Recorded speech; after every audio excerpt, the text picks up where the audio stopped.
नमस्कार, मैं आलोक सिंह आज आप लोगों के साथ ह्यूमन ब्लड के फंक्शंस के बारे में कुछ जानने, कुछ समझने की कोशिश करेंगे कि हमारी बॉडी के अंदर जो ब्लड है वो ब्लड क्या क्या फंक्शंस परफॉर्म करती हैं।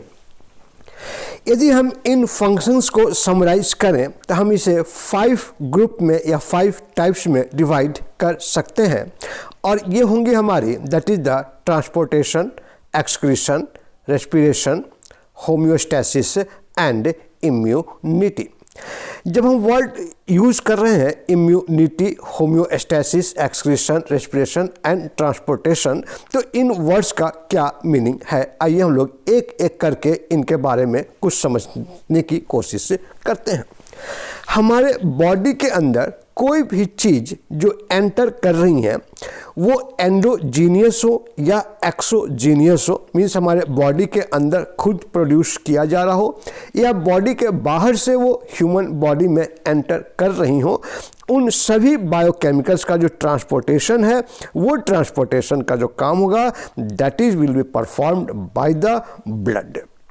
मीन्स कि material will move from the one part of the body to the other part of the body by this blood.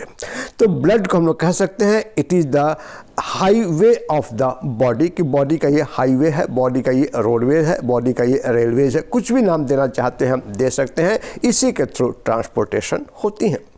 जो हमारी बॉडी के अंदर जो ब्लड है, इस ब्लड का इतना ज़्यादा इम्पोर्टेंस है कि यह एक वाइटल ऑर्गन या वाइटल पार्ट के रूप में इसे कंसीडर किया जाता है। यदि किसी कारण से हमारी बॉडी के अंदर ब्लड का सर्कुलेशन स्टॉप हो गया, ब्लड का मूवमेंट स्टॉप हो गया, तो with in a minute human body की डेथ हो जाती है। तो इस तरह से ये जो ब्लड है वो बहुत ही इंपॉर्टेंट कंपोनेंट है हमारी बॉडी का। ट्रांसपोर्टेशन के बाद जो दूसरा फंक्शन है दैट इज द एक्सक्रीशन।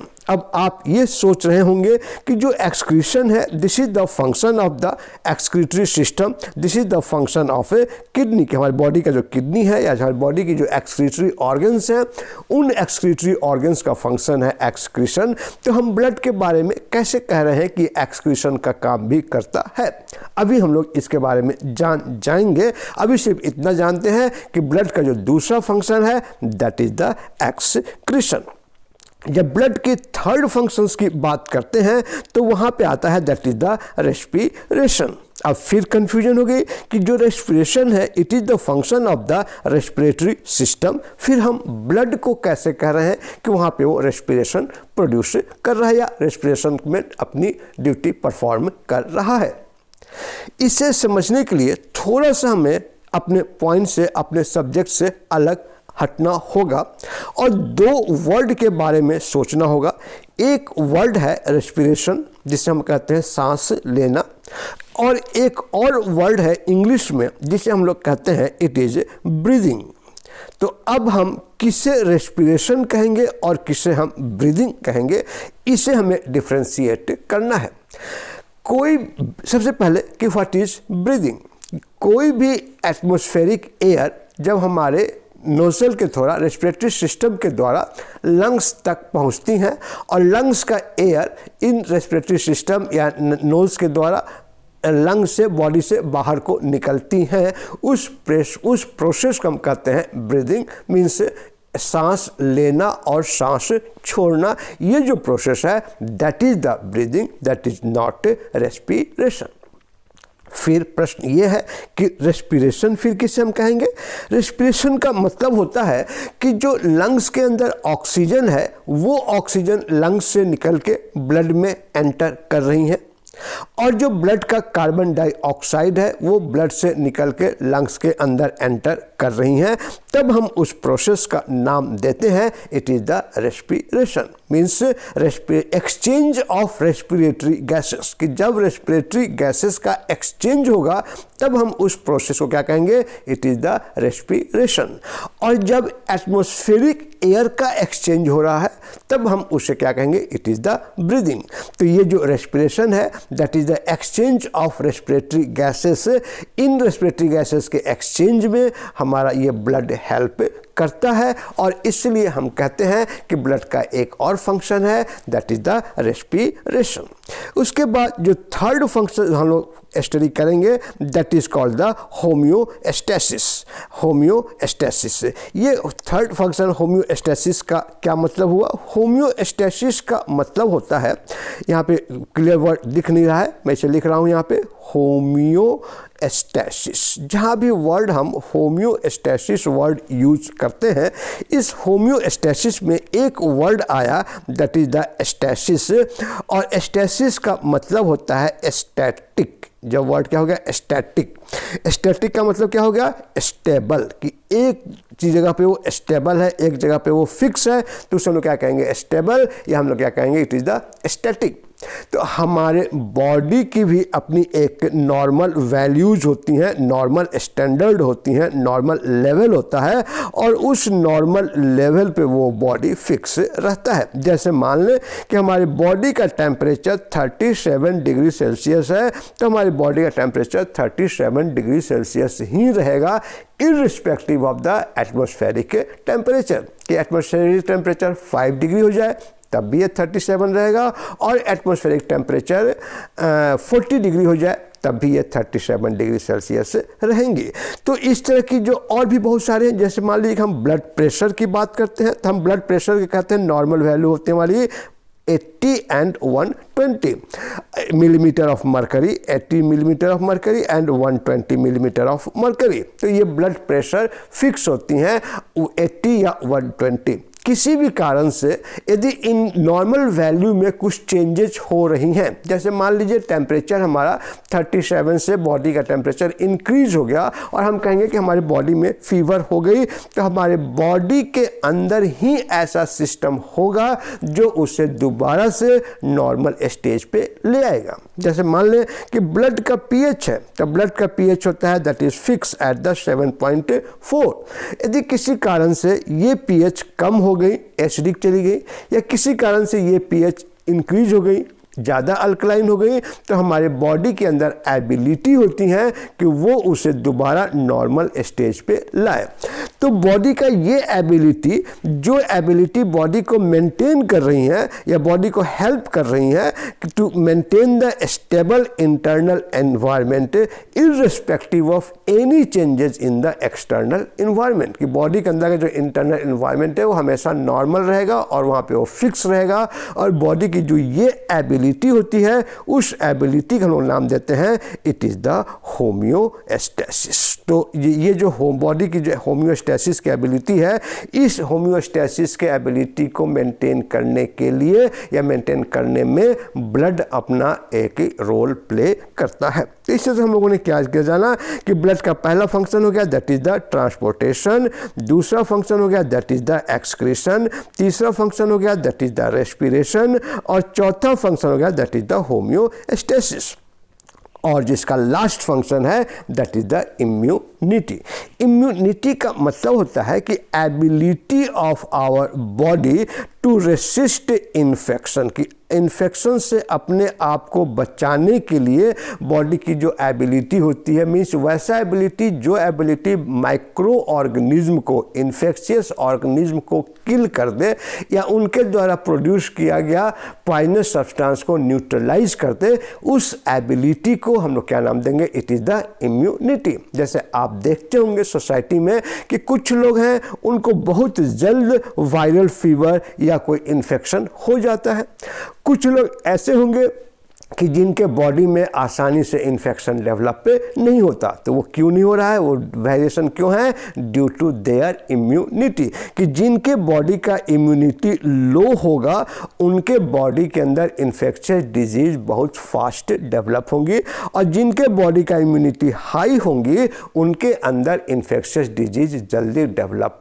नहीं होंगी। तो ये जो इम्यूनिटी है, बॉडी का जो एबिलिटी है टू रेसिस्ट इन्फेक्शन, इस एबिलिटी को मेंटेन करने में, इस एबिलिटी को बनाने में ब्लड अपना एक इम्पॉर्टेंट रोल प्ले करता है। तो इस तरह से हम लोगों ने ये जाना कि ब्लड के मेन फंक्शंस क्या क्या हैं। तो उसको हम लोगों ने ग्रुप किया 5 ग्रुप में। Number 1 is the transportation, number 2 is the excretion, number 3 is the respiration, number 4 is the homeostasis and number 5 is the immunity. तो ये हम लोगों ने कंप्लीट हुई, that is the function of the blood. अब हम लोग ये भी जानते हैं कि ब्लड के अंदर सेवरल कंपोनेंट्स होते हैं और सारे कंपोनेंट्स मिल करके एक ब्लड का फॉर्मेशन करती हैं। अब जो ये ब्लड की जो वेरियस फंक्शंस हैं, ये फंक्शंस एक्चुअल में उन कंपोनेंट्स के द्वारा किया जाता है जो ब्लड के अंदर पाई जाती हैं। तो हम लोग अब एक एक करके उन कंपोनेंट्स के फंक्शंस के बारे में जानेंगे और उसी समय हम लोग को ये डिटेल पता चल जाएगा कि बॉडी के अंदर ट्रांसपोर्टेशन, एक्सक्रीशन, रेस्पिरेशन, होम्योस्टेसिस या इम्यूनिटी जो डेवलप हो रही हैं वो किस तरह से डेवलप होती हैं। तो आइए हम लोग अब स्टार्ट करते हैं, that is the function of the blood. और हम सभी को मालूम है कि ब्लड के अंदर 2 मेन कंपोनेंट हैं। एक का लोग नाम देते हैं इट इज प्लाज्मा और दूसरे को नाम देते हैं it is the blood cells. Means plasma अपना अलग फंक्शन परफॉर्म करेगा और जो ब्लड सेल्स हैं that is the RBC, WBC and platelets, ये आरबीसी, डब्ल्यूबीसी एंड प्लेटलेट्स अपना अलग फंक्शन परफॉर्म करेंगी। तो आइए हम लोग अब एक एक करके देखते हैं कि ब्लड कंपोनेंट्स कौन सी ड्यूटी परफॉर्म कर रही हैं, कौन सा फंक्शन परफॉर्म कर रही हैं। सबसे पहले हम लोग जानेंगे functions of the blood plasma, कि ब्लड प्लाज्मा का क्या फंक्शंस है, that is the functions of the blood plasma. यदि हम इसको एक वर्ड में समराइज करें कि ब्लड प्लाज्मा का मेन फंक्शन क्या है, तो हम कहेंगे दैट इज द ट्रांसपोर्टेशन, कि ब्लड के अंदर जो मैक्सिमम ट्रांसपोर्टेशंस होती हैं वो सारी की सारी ट्रांसपोर्टेशंस किसके द्वारा होंगी, तब bye the blood plasma, blood के प्लाज्मा के द्वारा होता है। अब देखिए कि ट्रांसपोर्ट कर रहा है, ट्रांसपोर्ट करना मतलब कि मटेरियल को कैरी कर रहा है, केमिकल को कैरी कर रहा है, बायोकेमिकल को कैरी कर रहा है। हम केमिकल वर्ड यूज़ करेंगे थोड़ा सा अच्छा सा नहीं लगेगा, हम क्या वर्ड यूज़ कर रहे हैं, बायोकेमिकल्स, की बॉडी के अंदर जो केमिकल्स पाई जाती हैं उन केमिकल्स को कैरी करता है, उन केमिकल्स को ट्रांसपोर्ट करता है from the one part of the body to other part of body. अब हम लोग जानेंगे कि ये बायोकेमिकल्स हैं क्या और बायोकेमिकल्स हमारे बॉडी में कहाँ से आती हैं, जो कि नॉन लिविंग पार्ट है हमारे बॉडी का। सबसे पहला इन बायोकेमिकल्स का आने का जो फर्स्ट सोर्स है दैट इज़ द फूड, कि हम जो फूड ले रहे हैं, हम जो न्यूट्रिशंस ले रहे हैं उनके द्वारा ये केमिकल्स हमारे बॉडी में एंटर करती हैं। अब वो फूड क्या क्या हमारी हैं, हमें मालूम है कार्बोहाइड्रेट है, प्रोटीन्स हैं और फैट्स या लिपिड्स हैं। मीन्स ये 3 बायोकेमिकल, ये 3 केमिकल्स हैं, 3 फूड प्रोडक्ट हैं जो हमारे बॉडी के अंदर एंटर करती हैं। इनमें से जब कार्बोहाइड्रेट डाइजेस्ट होगा जीआईटी के अंदर तो वो ग्लूकोज का फॉर्मेशन करता है। जब प्रोटीन डाइजेस्ट होती हैं तो उससे एमिनो एसिड्स बनती हैं, लिपिड्स डाइजेस्ट होते हैं तो उनसे फैटी एसिड्स बनती हैं। अब ये जो ग्लूकोज है, फैटी एसिड्स हैं और एमिनो एसिड्स हैं वो बॉडी के अंदर डिस्ट्रीब्यूट होना है, और कैसे डिस्ट्रीब्यूट होंगे, तो जीआईटी से ये एब्जॉर्ब होंगी और एब्जॉर्ब होने के बाद वो ब्लड के अंदर एंटर करेंगी, ब्लड के प्लाज्मा में एंटर करेंगी और प्लाज्मा इनको कैरी करेगा from the digestive system to the various part of the body. Means जो पहला फंक्शन हो गया that is the transportation of glucose, fatty acids and amino acids. इन 3 कंपोनेंट्स के अलावा फूड के अंदर विटामिन सी पाई जाती हैं और फूड के अंदर मिनरल्स भी पाए जाते हैं। तो ये जो विटामिन्स हैं और मिनरल्स हैं, इनका भी ट्रांसपोर्टेशन किसके द्वारा किया जाएगा? तो by the blood plasma from the one part of the body to the other part of body. Next यहाँ पे वर्ड हम देख रहे हैं स्लाइड के ऊपर, दैट इज द जेनोबायोटिक्स। अब ये जेनोबायोटिक्स क्या है? एक नया वर्ड आ गया हमारे लिए, दैट इज द जेनोबायोटिक्स। हम सभी एक वर्ड सुने होंगे जिसको हम लोग कहते हैं एंटीबायोटिक्स, सभी ने सुना होगा। इससे जेनोबायोटिक्स से कोई लिंक तो है नहीं, फिर भी बस आपको बताने के लिए कि एंटीबायोटिक्स एक वर्ड होता है जो हम सभी जानते हैं। और ठीक इसी एंटीबायोटिक की तरह एक और वर्ड होता है जिसे हम लोग कहते हैं जेनोबायोटिक्स। अब प्रश्न ये है कि जेनोबायोटिक्स हम किसे कहेंगे? जेनोबायोटिक्स क्या होता है?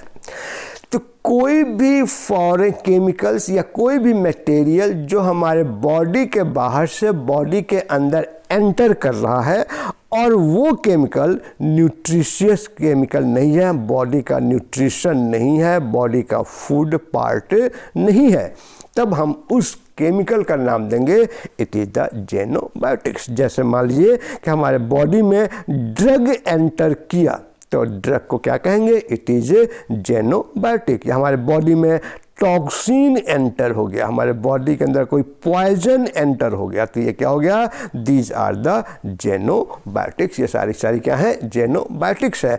यदि किसी कारण से हमारे बॉडी के अंदर जेनोबायोटिक्स एंटर हो जाती हैं, उस कंडीशन में हमारी ब्लड इन जेनोबायोटिक्स को कैरी करेंगी, इन जेनोबायोटिक्स को ट्रांसपोर्ट करेंगी from the one part of the human body to other part of the human body. Clear बात ये? तो हम लोगों ने अभी तक जाना कि 2 कंपोनेंट को ब्लड प्लाज्मा ट्रांसपोर्ट करता है।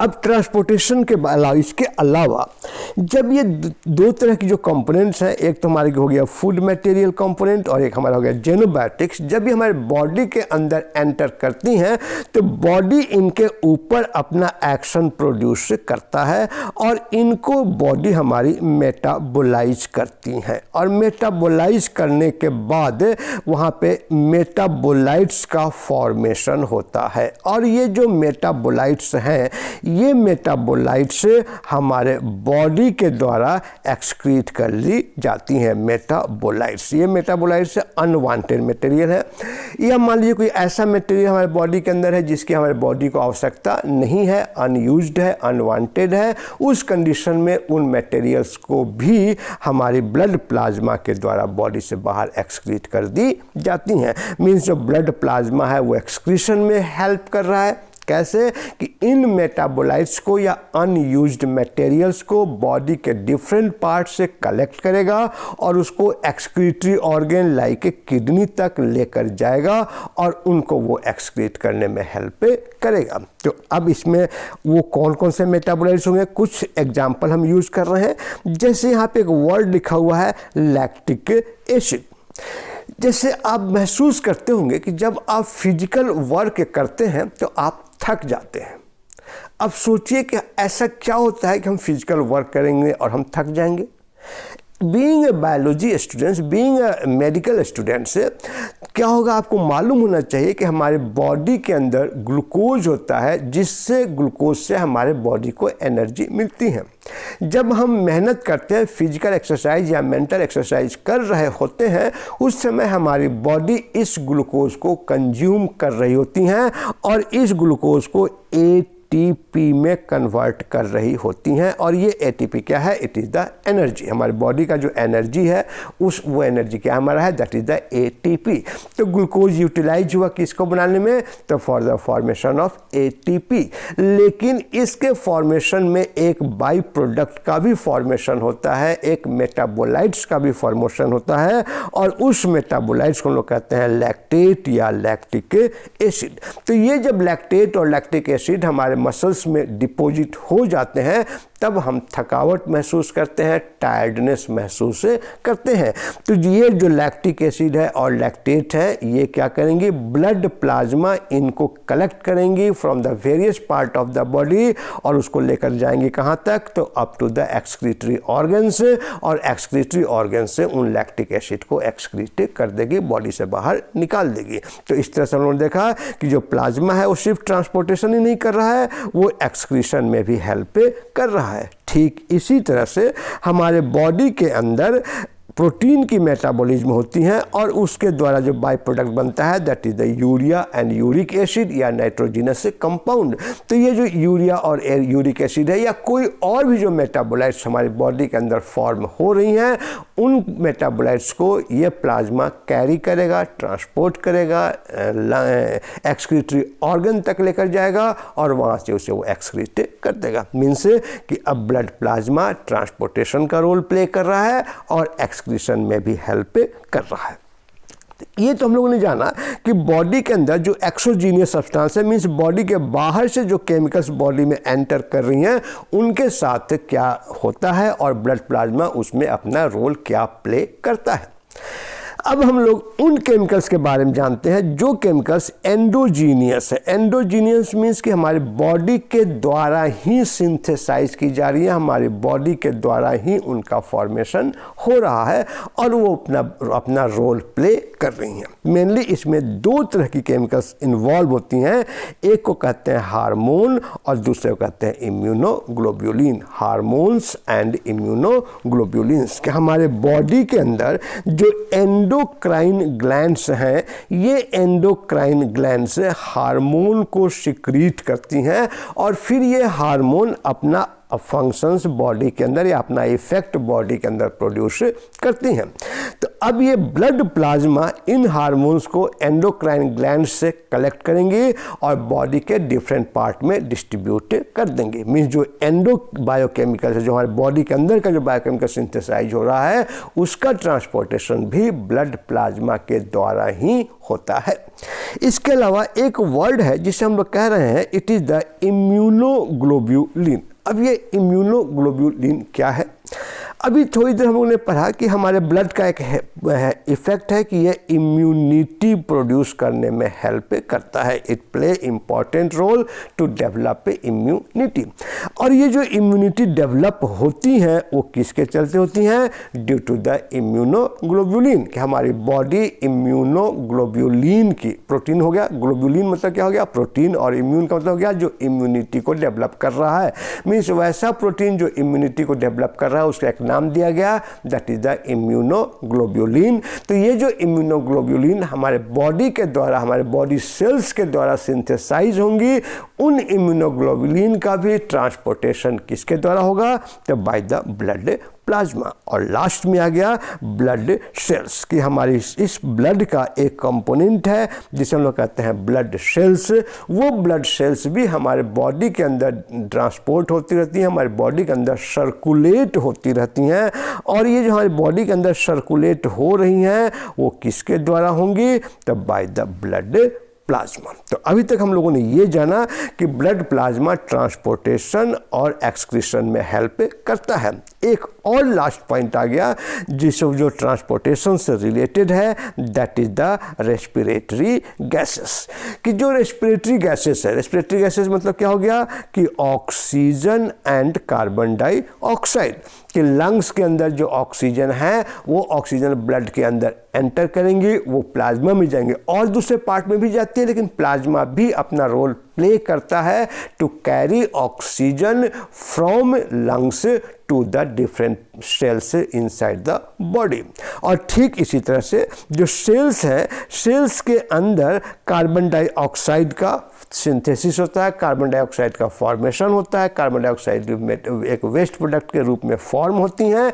तो ये जो कार्बन डाइऑक्साइड है वो भी ब्लड प्लाज्मा के साथ मिक्स होंगी और ब्लड प्लाज्मा से होते हुए लंग्स तक जाएंगी और फिर लंग्स उनको उस कार्बन डाइऑक्साइड को बॉडी से बाहर एक्सक्रीट कर देगा। मीन्स कि जो रेस्पिरेटरी गैसेस हैं हमारी बॉडी के अंदर, उन रेस्पिरेटरी गैसेस के ट्रांसपोर्टेशन में भी ये ब्लड प्लाज्मा प्लाज्मा हेल्प करता है। तो ये तो हम लोगों ने अभी तक ये जाना कि ब्लड प्लाज्मा किन किन चीज़ों में ट्रांसपोर्ट में हेल्प कर रहा है। एक और पॉइंट रह गया, that is the clotting factors, कि बॉडी के अंदर जो क्लॉटिंग फैक्टर्स है, अब हम लोग जान चुके हैं क्लॉटिंग फैक्टर्स क्या है, कि वैसा फैक्टर्स जो फैक्टर्स ब्लड के क्लॉट करने में हेल्प करता है, उन फैक्टर्स को हम लोग क्या कहते हैं, क्लॉटिंग फैक्टर्स। बहुत सारे क्लॉटिंग फैक्टर्स होते हैं, उनमें से कुछ क्लॉटिंग फैक्टर्स लाइक फाइब्रिनोजेन और प्रोथ्रोम्बिन, ये दो केमिकल फैक्टर्स हैं, दो क्लॉटिंग फैक्टर्स हैं, फाइब्रिनोजेन एंड प्रोथ्रोम्बिन। ये फाइब्रिनोजेन और प्रोथ्रोम्बिन की भी ट्रांसपोर्टेशन होती है, डिस्ट्रीब्यूशन होता है, किसके द्वारा, तो बाय द ब्लड प्लाज्मा। तो ब्लड प्लाज्मा का मेन दो रोल अभी तक उन्होंने स्टडी किया, that is the transportation and excretion. और वो कौन कौन सा है, मैं रिवाइज कर दे रहा हूँ कि transportation of the glucose, fatty acids, amino acids, vitamins and minerals, transportation of the xenobiotics, transportation of protein synthesize in our body like albumin, transportation of the metabolic waste like lactic acid and excretion of the metabolic waste like lactic acid. Similarly, transportation and excretion of the metabolic waste like urea and uric acid, transportation of the hormones, transportation of immunoglobulins, transportation of blood cells, transportation of respiratory gases and transportation of the clotting factors. तो ये सारी chemicals हैं, biochemicals हैं, जिनका transportation और excretion किसके द्वारा होगा, तो by the help of blood plasma. In transportation और एक्सक्रीशन के अलावा दो और फंक्शंस परफॉर्म करती हैं ब्लड प्लाज्मा। उसके फंक्शंस का नाम है होम्योथर्मी and maintain the buffer of the blood. सबसे पहला वर्ड आ गया होम्योथर्मी। अभी हम लोगों ने थोड़ी देर पहले स्टडी किया होम्योस्टैसिस। होम्योस्टैसिस का मतलब हम लोगों ने क्या कहा, कि ability of the body to maintain the normal condition of the body. उस फैक्टर्स को या उस प्रोसेस को या उस एबिलिटी का हम लोग नाम देते हैं, इट इज़ द होम्योस्टैसिस। जब हम वर्ड यूज करते हैं होम्योथर्मी, इस होम्योथर्मी का मतलब होता है कि हमारे बॉडी का जो नॉर्मल टेम्परेचर है, उस नॉर्मल टेम्परेचर को मेंटेन रखना, मींस नॉर्मल टेम्परेचर को फिक्स रखना। यदि किसी कारण से टेम्परेचर इंक्रीज हो गया या किसी कारण से बॉडी का टेम्परेचर डिक्रीज हो गया, तो बॉडी के अंदर मैकेनिज्म होता है जो उसे दोबारा से नॉर्मल टेम्परेचर पर लाके फिक्स करता है। और इस एक्टिविटी को, इस एबिलिटी का के लिए जो वर्ड हम यूज करते हैं, दैट इज द होम्योथर्मी। तो ये जो होम्योथर्मी की एबिलिटी है, उसके लिए जो मेन रिस्पॉन्सिबल पार्ट है, that is the plasma. Means plasma help to maintain the body temperature of the human body. It means help to maintain the temperature of the human body. और last point आ गया to maintain the buffer. अब हम सभी को मालूम है कि जो ब्लड का पीएच होगा वो 7.4 होगा। किसी भी कारण से इसका पीएच 7.4 से कम मीन्स एसिडिक हो सकता है, किसी भी कारण से इसका पीएच 7.4 से ज़्यादा हो सकता है, मीन्स अल्कलाइन हो सकता है। तो यूजुअली जो मेटाबॉलिज्म है और ये जो रेस्पिरेशन है, इन्हीं दोनों फैक्टर्स के चलते ब्लड के पीएच में वेरिएशन होता है। तो किसी भी कारण से यदि ब्लड का पीएच वेरी हो रहा हो, वो मेटाबॉलिक एसिडोसिस हो या रेस्पिरेटरी एसिडोसिस हो, मेटाबॉलिक एल्कलोसिस हो या रेस्पिरेटरी एल्कलोसिस हो, किसी भी कारण से ब्लड का पीएच वेरिएशन हो रहा हो, तो ये प्लाज्मा के अंदर एबिलिटी होती है कि उस पीएच को वो नॉर्मल ले आए और 7.4 पर हेल्प लाकर फिक्स कर दे। तो जो लास्ट फंक्शन हो गया ब्लड प्लाज्मा का, that is to maintain pH of the human blood, means to develop a buffer ability in the blood। तो इस तरह से हम लोगों ने ये जाना कि ब्लड प्लाज्मा का क्या फंक्शंस हैं। अब हम लोग दूसरे कंपोनेंट पे आते हैं कि ब्लड सेल्स। हम सभी को मालूम है कि हमारे बॉडी के अंदर 3 टाइप के ब्लड सेल्स पाई जाती हैं, जिसे हम लोग कहते हैं RBC, WBC एंड प्लेटलेट्स। अब ये तीनों अपना अलग अलग फंक्शंस परफॉर्म करेंगे। आरबीसी का अलग फंक्शन है, डब्ल्यूबीसी का अलग फंक्शन है और प्लेटलेट्स का अलग फंक्शन है। तो आइए हम लोग अब एक एक करके देखते हैं कि इनका क्या फंक्शन है। सबसे पहला जो आ गया that is the red blood cells. कि रेड ब्लड सेल्स का क्या फंक्शन है, तो यहाँ पे लिखा हुआ है कि रेड ब्लड सेल्स मेनली दो फंक्शंस परफॉर्म करती हैं। एक को लोग कहेंगे रेस्पिरेशन और दूसरे कहेंगे blood buffer, means maintaining of the blood pH, means plasma के साथ आरबीसी भी हेल्प करता है to maintain the blood pH. अब यहाँ पे मैं उम्मीद कर रहा हूँ कि आप इससे कंफ्यूज नहीं हो रहे होंगे कि आरबीसी रेस्पिरेशन फंक्शंस कैसे परफॉर्म करेगा। हम लोग ये जान चुके हैं कि रेस्पिरेशन और ब्रीदिंग में क्या डिफरेंस है। रेस्पिरेशन का एक्चुअल मीनिंग होता है exchange of the respiratory gases. अब देखिए आरबीसी ये रेस्पिरेशन परफॉर्म कैसे करता है। जैसे ही ऑक्सीजन लंग्स में एंटर करेंगी, ऑक्सीजन के अंदर ये लंग्स के अंदर ये ऑक्सीजन आरबीसी के हीमोग्लोबिन के साथ कंबाइन कर लेगा और हीमोग्लोबिन के साथ कंबाइन करने के बाद एक नया कंपाउंड बनाएगा जिसे कहेंगे ऑक्सी हीमोग्लोबिन। अब ये oxy haemoglobin in red blood sales के साथ साथ बॉडी में मूव करेंगी और डिफरेंट सेल्स तक वो जाएंगी। ये सारी रेड ब्लड सेल्स आप देख रही हैं, सारी क्या हमारे these are the red blood cells. कि ये जो रेड ब्लड सेल्स के साथ मूव करेंगे, means red blood sales oxygen को कैरी करेगा किस फॉर्म में, तो ऑक्सी हीमोग्लोबिन के फॉर्म में, और उनको वो सेल्स तक लेकर के जाएंगी। सेल्स में जब वो पहुंचेंगी तो वहां पर ये आरबीसी इन ऑक्सीजन को रिलीज कर देंगी और ये ऑक्सीजन सेल्स के अंदर एंटर कर जाएंगे और सेल्स के अंदर इन ऑक्सीजन का यूटिलाइजेशन होगा और सेल एक नया रेस्पिरेटरी गैस प्रोड्यूस करेगी जिसे हम लोग कहते हैं कार्बन डाइऑक्साइड। ये कार्बन डाइऑक्साइड भी सेल से बाहर निकलेंगी और वो आरबीसी के हीमोग्लोबिन के साथ कंबाइन करेंगी और उसे हम लोग नाम देंगे कार्बोक्सी हीमोग्लोबिन। एक पला क्या हो गया हमारा, ऑक्सीजन में कंबाइन कर रहा है तो क्या कहेंगे ऑक्सी हीमोग्लोबिन, और जब आरबीसी के साथ मीन्स हीमोग्लोबिन के साथ कार्बन डाइऑक्साइड कंबाइन करेगा तो उसे हम लोग क्या कहेंगे, it is the carboxy haemoglobin. अब ये आरबीसी इस कार्बोक्सी हीमोग्लोबिन को कैरी करेगा और कहाँ तक लेकर जाएगा, तो अप टू द लंग्स, और लंग्स में वो कार्बन डाइऑक्साइड को रिलीज कर देगा जो रेस्पिरेटरी गैसेस के साथ बॉडी से बाहर एक्सक्रीट हो जाएंगी। मीन्स इस तरह से RBC help in the respiration और परफॉर्म ड्यूटी ऑफ रेस्पिरेशन। इसके अलावा ये ब्लड बफर भी की एक्टिविटी भी प्रोड्यूस करता है। इसका डिटेल कि हीमोग्लोबिन किस तरह से ऑक्सीजन को कैरी कर रहा है, इसका बहुत ज़्यादा डिटेल है, उससे हम लोग किसी और दिन किसी और क्लास में स्टडी करेंगे under topic that is the function of the haemoglobin. लेकिन अभी सिर्फ इतना ही जान लेते हैं, उसका मैकेनिज्म या उसके फिजियोलॉजी पे नहीं जाते हैं, अभी सिर्फ इतना जानते हैं कि आरबीसी का क्या फंक्शन है। उसके बाद हमारी ब्लड के अंदर जो दूसरी सेल्स हैं उस सेल का हम नाम देते हैं इट इज द WBC या कहेंगे व्हाइट ब्लड सेल्स। जब हम लोगों ने ब्लड कंपोजिशन स्टडी किया था तो हम लोगों ने ये जाना था कि जो WBC है वो 2 टाइप्स की होती हैं। एक को कहते हैं ए ग्रैन्युलोसाइट और दूसरे का लोग नाम देते हैं इट इज़ द ग्रैन्युलोसाइट। दो हो गई, ए ग्रैन्युलोसाइट और दूसरा क्या हो गया हमारा ग्रैन्युलोसाइट।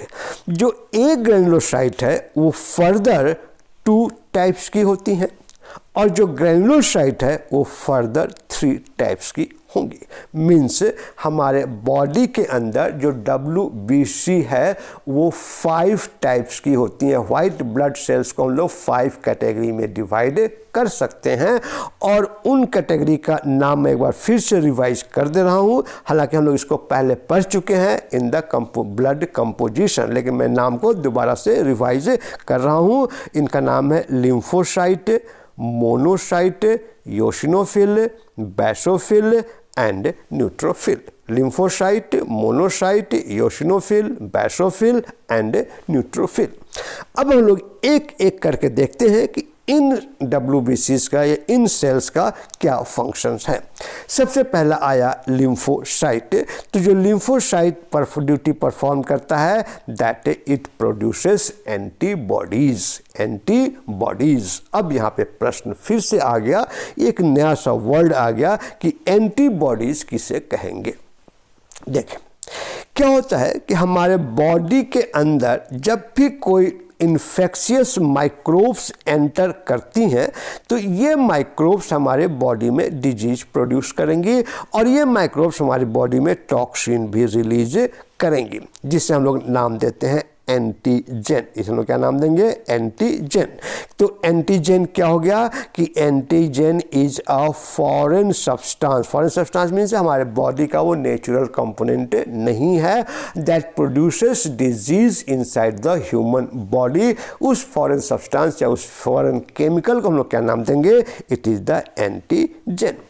अब हमारे बॉडी की एक एक्टिविटी होती है, बॉडी की एक एबिलिटी होती है कि वो किसी भी एंटीजन को डिस्ट्रॉय कर सकता है और उसको डिस्ट्रॉय करने के लिए जो लिम्फोसाइट्स होंगी, ये लिम्फोसाइट्स एक केमिकल्स को प्रोड्यूस करेंगे, एक केमिकल को सिंथेसाइज करेंगे जिसे हम लोग कहेंगे इट इज़ द एंटीबॉडी। और ये जो एंटीबॉडी है ये एंटीबॉडी किसके द्वारा प्रोड्यूस की जाएंगी? तो बाय द लिम्फोसाइट्स। तो हम लोगों ने क्या जाना कि lymphocytes produce antibodies that destroy और that neutralize antigen present inside the blood. दूसरा वर्ड आ गया दैट इज द मोनोसाइट। ये मोनोसाइट जो ड्यूटी परफॉर्म करेंगी उससे हम लोग कहते हैं इट इज फैगोसाइटोसिस। उससे हम लोग क्या नाम देंगे? It is phagocytosis. अब ये फैगोसाइटोसिस फिर एक नया वर्ड आ गया। इसका मतलब होता है, फैगोसाइटोसिस का मतलब होता है ईटिंग। ईटिंग मतलब खाना, और वैसा प्रोसेस जिस प्रोसेस के द्वारा बॉडी का सेल्स बैक्टीरिया को या इन्फेक्शियस माइक्रो ऑर्गेनिज्म को ईट करती हैं, खा जाती हैं, उसे एनगल्फ कर लेती है। दूसरा वर्ड हम यूज़ कर सकते हैं एनगल्फ, मीन्स वो बैक्टीरिया इन सेल्स के अंदर एंटर हो जाएंगी इन, और ये सेल्स उन बैक्टीरिया को किल कर देगा। तो ये जो बैक्टीरिया की जो किलिंग की प्रोसेस है by eating them, this killing process is called phagocytosis. तो हमारी बॉडी के अंदर जो फैगोसाइटोसिस है वो किसके द्वारा प्रोड्यूस होती है? तो बाय द मोनोसाइट्स। इसके अलावा जो न्यूट्रोफिल है, एक और WBC सेल है दैट इज द न्यूट्रोफिल। ये न्यूट्रोफिल भी फैगोसाइटिक एक्शन प्रोड्यूस करती है। मीन्स हमारे व्हाइट ब्लड सेल्स के जो दो sales these are the monocytes and neutrophils. They both perform the duty of that is the phagocytosis. अब दो बच गई, एक का नाम देते हैं योशिनोफिल और दूसरे का नाम देंगे बेसोफिल। योशिनोफिल क्या काम करता है? क्या होगा कि जैसे ही हमारे बॉडी, अभी हम लोगों ने स्टडी किया अबाउट द, दो स्टडी कर लिया, हम लोग ये जान गए कि हमारे बॉडी के अंदर यदि कोई एंटीजन एंटर कर गया तो हमारी बॉडी उसको कैसे ख़त्म करेगी? तो बाय यूजिंग एंटीबॉडीज। हमारे बॉडी के अंदर कोई infectious bacteria, infectious micro organism enter हो गया तो हमारी बॉडी उसको कैसे किल करेगी? तो बाय द फैगोसाइटोसिस। अब सपोज करें कि हमारे बॉडी के अंदर कोई एलर्जन एंटर कर गया। एलर्जन मीन्स कि वैसा जिसके थ्रू हमारे बॉडी के अंदर एलर्जी प्रोड्यूस होता है। जैसे आपने सुना होगा कि इस पर्सन को आस्थमा हो गया और उसको एलर्जी है इस चीज़ से। किसी को डस्ट से एलर्जी होती है, किसी को पॉलन ग्रेन से एलर्जी होती है, या किसी को किसी पेंट से एलर्जी होती है, किसी को किसी दूसरे केमिकल से एलर्जी होती है। तो वो सब्सटेंस जो हमारे बॉडी के अंदर एलर्जी प्रोड्यूस करती हैं उनके लिए जो हम वर्ड यूज़ करते हैं that is called the allergen.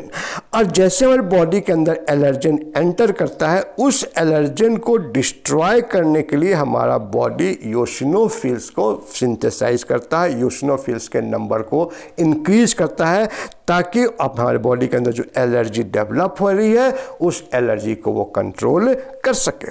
और लास्ट हो गया हमारा दैट इज़ द बेसोफिल। कि बेसोफिल का क्या फंक्शन है? तो बेसोफिल के द्वारा दो केमिकल सिंथेसाइज की जाती हैं, एक को कहेंगे हिस्टामिन और दूसरे कहेंगे हिपेरिन। मीन्स बेसोफिल के अंदर हिस्टामिन एंड हिपेरिन पाई जाती हैं। अब ये दो केमिकल हो गई जो हमारी बॉडी के अंदर द्वारा प्रोड्यूस किया जा रहा है, बॉडी के सेल्स के द्वारा प्रोड्यूस किया जा रहा है, उसे कहेंगे हिस्टामिन और हिपेरिन। ये हिस्टामिन क्या है और ये हिपेरिन क्या है? हिस्टामिन जो हमारी बॉडी के अंदर पाई जाती हैं, इस हिस्टामिन यदि हमारी बॉडी में रिलीज हो गई, ब्लड के अंदर एंटर कर गई, तो हमारे बॉडी के अंदर एलर्जिक सिम्टम्स डेवलप होना शुरू हो जाता है। और ये हिस्टामिन कहाँ पाई जाती हैं? In the basophils. जैसे स्नेक वेनम्स हैं या बीज बाइट्स हैं, जब कोई बीज डंक लगाती हैं तो हमारी बॉडी के अंदर इन्फ्लामेशन हो रहा है, और वो इन्फ्लामेशन किसके द्वारा होता है? Due to histamine present in the bees. या जो स्नेक वेनम है उनके वेनम में भी हिस्टामिन पाई जाती हैं। तो इसी तरह से ये हिस्टामिन ह्यूमन बॉडी के द्वारा भी सिंथेसाइज होती हैं, और ये हिस्टामिन कहाँ पाई जाएंगी? तो इन द बेसोफिल। दूसरा केमिकल है दैट इज द हिपेरिन। ये हिपेरिन क्या होता है? अभी थोड़ी देर हम लोगों ने पहले ये स्टडी किया कि हमारी बॉडी पे कहीं कट लग जाए तो वहाँ पे जो ब्लड होता है वो ब्लड क्लॉट हो जाता है, और जिससे हमारी बॉडी के अंदर ब्लीडिंग रुक जाती है। अब प्रश्न यहाँ पे ये है कि कट लगने के बाद तो ब्लीडिंग रुक गई, क्लॉटिंग हो गई, फिर यही ब्लड जब हमारे ब्लड वेसल्स के अंदर हैं, आर्टरी और वेन के अंदर हैं, तो वहाँ पर इस ब्लड का क्लॉट क्यों नहीं हो रहा है? कट लगने के बाद ही ये क्यों क्लॉट हो रहा है? उसका एक सिंपल एक्सप्लेनेशन है, सिंपल एग्जाम्पल है कि हमारे बॉडी में एक केमिकल पाई जाती है जिसे हम लोग क्या कहते हैं? हिपेरिन। और ये हिपेरिन कहाँ पाई जाती हैं? तो इनसाइड द बेसोफिल्स। की बेसोफिल्स के अंदर ये पाई जाती हैं, वहाँ पे स्टोर रहती हैं। और ये हिपेरिन जो है it acts as a anticoagulant. Anticoagulant means कि ब्लड को क्लॉट होने से रोकती हैं। और ये कहाँ रोक रही हैं? Inside the human blood vessels. तो हम कह सकते हैं heparin is a natural anticoagulant. यह एक नेचुरल एंटीकोएगुलेंट कंपाउंड है जो हमारे ब्लड के अंदर पाई जाती हैं। और ये हिपेरिन कहाँ पाई जाएगी, कहाँ पे गई? तो इनसाइड द बेसोफिल्स। तो इस तरह से हम लोगों ने देखा कि WBC का क्या क्या फंक्शंस है। मीन्स WBC के अंदर जो डिफरेंट सेल्स हैं उन सभी का क्या क्या फंक्शंस है। इसको हम समराइज करें तो हम ये कह सकते हैं कि हमारी बॉडी का जो डिफेंस पार्ट है वो डिफेंसिव पार्ट किसके द्वारा परफॉर्म किया जा रहा है? तो that is by the WBC। Means WBC के अंदर एक एबिलिटी है कि वो बैक्टीरिया को डिस्ट्रॉय कर सकता है, बैक्टीरिया के द्वारा प्रोड्यूस किया गया हार्मफुल केमिकल को डिस्ट्रॉय कर सकता है, कोई वैसा सब्सटेंस बॉडी के अंदर जो एंटर कर गया जो नॉन लिविंग है और हार्मफुल है उसको भी ये WBC डिस्ट्रॉय करेगा। हमारे ब्लड के अंदर जो ब्लड रोटेट कर रहा है, सर्कुलेट कर रहा है, उसके सर्कुलेशन में क्लॉटिंग ना आए, ब्लड का सर्कुलेशन बंद ना हो जाए, उसके लिए भी ये हमारी WBC केमिकल को सीक्रेट करती हैं। और इस तरह से this WBC is a important component to develop immunity inside our body और to develop resistance to fight infectious disease. तो अब तक हम लोगों ने जाना कि WBC का क्या फंक्शन है। अब हम लोग आते हैं that is the last point, functions of the blood platelets. तो ब्लड प्लेटलेट्स का क्या फंक्शन है? तो इसका जो मेन फंक्शन है, जो हम लोग ब्लड बार बार हम वर्ड यूज़ कर रहे हैं, blood clotting, blood clotting, blood clotting, तो वो जो ब्लड क्लॉटिंग फैक्टर्स हैं, वो ब्लड क्लॉटिंग फैक्टर्स या उस ब्लड क्लॉटिंग में जो मेन रोल प्ले करता है that is the blood platelets. इसके अलावा ब्लड प्लेटलेट्स एक केमिकल भी सिक्रीट करता है और उस केमिकल का हम लोग नाम देते हैं, it is the serotonin. Serotonin serotonin, यह एक फील गुड हार्मोन है, एक फील गुड केमिकल है। यदि हमारे बॉडी के अंदर सेरोटोनिन अवेलेबल होगा तो हम हैप्पी महसूस करेंगे, हम खुश महसूस करेंगे। जितना ज़्यादा सेरोटोनिन हमारी बॉडी रिलीज करेगी उतना ज़्यादा हमारे अंदर हैप्पीनेस या फील गुड फैक्टर डेवलप होता है। तो इस तरह से हम लोगों ने ये जाना कि ब्लड का क्या फंक्शंस है, ब्लड के वेरियस कंपोनेंट्स का क्या फंक्शंस है। मैं उम्मीद करता हूँ कि ये सारी पॉइंट्स आपको क्लियर हो गई होंगी, और आप यदि क्लियर नहीं है तो आप अपनी तरफ से, यदि आपको कोई डाउट है तो आप कमेंट बॉक्स में अपना डाउट ज़रूर लिखें। मैं उस डाउट को क्लियर करने की अपनी तरफ से पूरी कोशिश करूँगा। Thanks a lot for remaining with me for such a long duration. Thanks again.